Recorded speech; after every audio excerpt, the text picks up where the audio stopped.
Edhe një vjetë që punojmë bashkë, me të nuk di me përshkru, po një gjanë që s'ka ndodhë kur, e kuj, një djallit mërkullushëm, kolegus me shumë vlera, njëri që do të komunitetin në Shkodër, nuk arrime. Ato kontrolet me ato pajisjet për Këshilli i Gjykatës, ka caktur për çdo sallë gjyqit një person, kështu që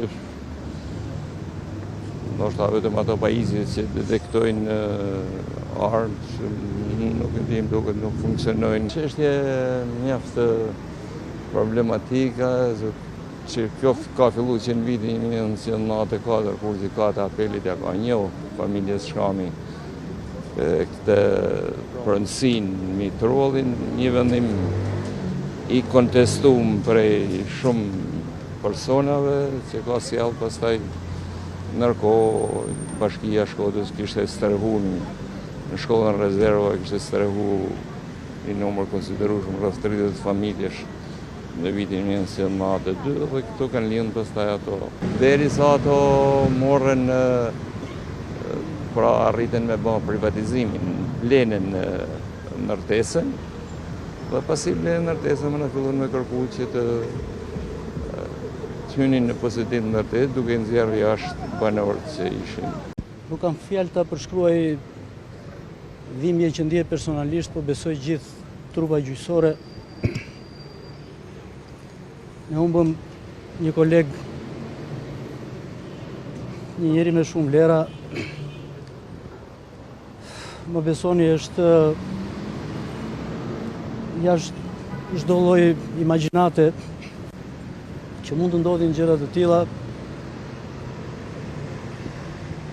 Besoj se sot është koha që shoqëria shqiptare të reflektojë thellë për këto ngjarje makabre që po ndodhin. Institucionet shtetërore të reagojnë me urgjencë për të marrë masa të cilat do të duhet të parandalojnë këto ngjarje të tilla. Është koha që të thirret ndoshta një forum kombëtar me përfaqësues të gjithë pushteteve për të dhënë fund një herë mirë këtyre ngjarjeve të dhimbshme, për të siguruar qytetarëve drejtësi.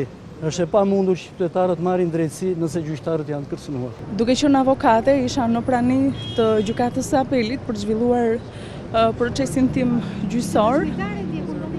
Isha në hapësirën e gjykatës dhe isha në pritje të më thërrisnin për procesin gjyqësor që kisha në orën rreth orës 2, por kishte një vonesë.